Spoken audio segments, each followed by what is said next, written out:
Hi everybody, this is Craig Tanner for the Mindful Eye and the Photo of the Week on the Daily Critique. The photo of the week for this week was submitted by Steve, who's an advanced photographer from Atlanta, Georgia. We don't have the metadata on this image, but we do have the backstory. So I'm going to talk a little bit about backstory at the beginning of the critique and a little bit more about it at the end. Steve created this image on the Mindful Eye Street Portraiture Workshop in Savannah, Georgia. And the main idea behind this workshop is approaching people that you don't know, that you're just meeting on the street, and then going on to hopefully create dynamic and meaningful portraits of these people. And this particular image came out of more of an advanced assignment that happened near the end of the workshop, where each photographer was challenged in an assignment to approach somebody and then to spend enough time with them to create a portfolio of images. And the photographers ended up spending anywhere from, let's say, 20 to 30 minutes up to an hour with one person. This was Steve's person, and this was not only one of my favorite images from this particular assignment of Steve's, but one of my favorite images from the workshop. So what I want to do right now is just talk about the image in the context of the elements of visual design, because that's mainly what the Daily Critique is about. And so let's just sort of break this image down in terms of elements of visual design and why I feel like it's working on that level. One of the elements of visual design that I talk a lot about is repetition or rhythm.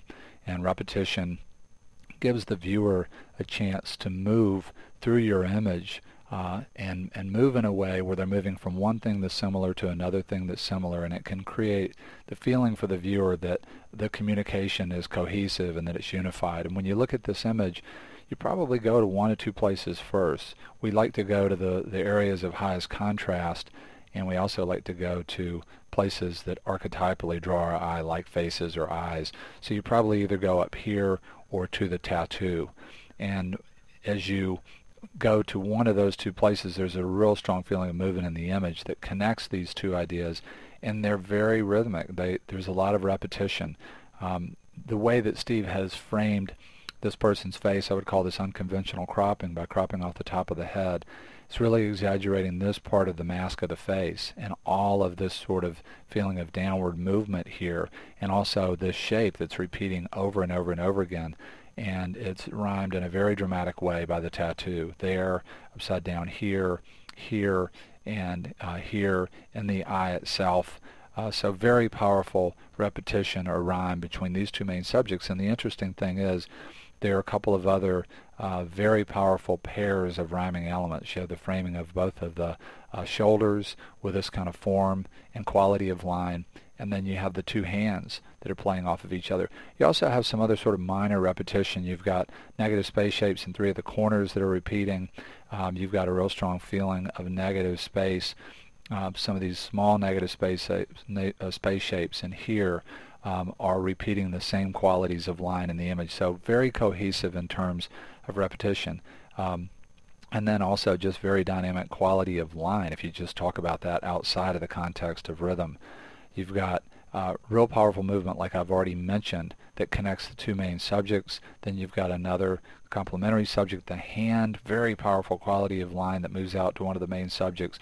This overall feeling of a circle because of the flex of the arm and the way Steve has framed this, that in an overall way sort of moves me all the way through the image. And just sort of amazing, the energy of just this line, how the hand comes back into the frame here, and then the fingers come all the way over and touch this hand, and then that leads in to the main subject. Very powerful. Love the shallow depth of field here. That's creating an enormous feeling of depth. Even though we're not seeing a whole lot of information, there's a flow of focus on this subject. This is really sort of the sharp area. The cigarette comes down and gets in that same plane of focus, a little bit of the beard, but then focus falls off because Steve is working with a very large aperture here, and that flow of focus really helps to create an illusion that we can move into the photograph. We can move through the photograph, not just this way and this way, but we can actually move into it and through it. Another thing that I like here is the monochrome treatment. I think that particularly in portraits of people, that black and white can really start to give the viewer the opportunity to project a lot more of their own imagination or emotional overlay onto the story. and that can be very powerful. And I also think pushing this towards sepia works really well. Everything about this, to me, there's so much about this that just says kind of true grit, that kind of thing. The gesture and everything, and pushing it towards sepia, to me, goes along with that in a very powerful way. And speaking of gesture, we can start to break things down in a very objective way and talk about line and rhythm and shape and all those things. But one of the things that's happening in terms of quality of line, what it's being driven by, is ultimately a very, very powerful gesture. And when we're communicating with people, what we're saying to each other, not so important. The sound of our voice, the way we're standing, our expressions, how we're using body language, either consciously or unconsciously, all those things say so much more than whatever the words mean. And this is just such a classic example of how gesture is so powerful in portraits.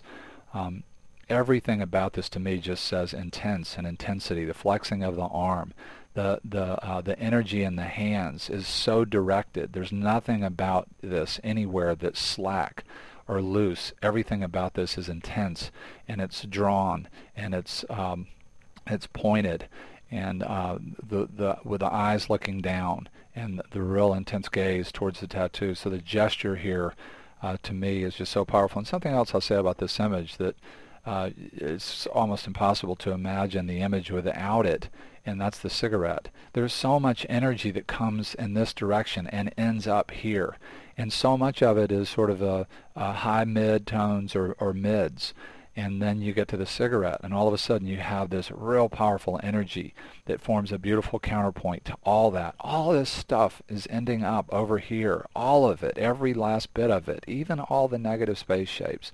And then you have this one idea, and it helps to create a counterpoint to all that. And that one little idea can do that because it's so high contrast, and it's just hard to imagine this image without the cigarette. I wanted to end the review today, besides the takeaways of how important gesture is when you're photographing people, and how important rhythm and quality of line can be in shallow depth of field. Another takeaway that I just wanted you to think about is just the idea of trying this.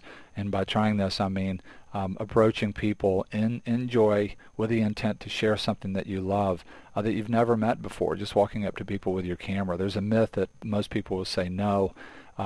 My experience over the course of the last 4 years, both doing this and teaching other photographers how to do it, is the vast majority of people say yes. They not only say yes, we're saying that this image came out of an assignment where these photographers who were just meeting on the street didn't just say yes and allow somebody to take a snapshot. They ended up having a mutual exchange with a photographer where a gift was given in both directions. To me, street photography is about a gift. It's not about sitting back like a fly on the wall and taking something from somebody. It's about a gift that's exchanged. And you might just be amazed at not only what can happen in terms of photographic opportunities, it goes so much further beyond that, to me, just life experiences that can change your life. It's very easy for me to think of a handful of people that I've met doing street photography that have had profound effects on my life, and then of course lots and lots and lots of other people who've also had an effect simply because I asked if I could take their picture. I went beyond that. I spent time.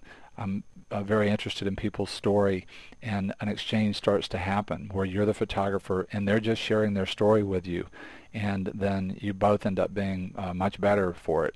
And so I just encourage you to think about that too. I want to say a huge thank you to all the photographers that had the courage to participate in this workshop, and a big thank you to Steve for sharing this really powerful portrait with us on the Mindful Eyes Photo of the Week on the Daily Critique.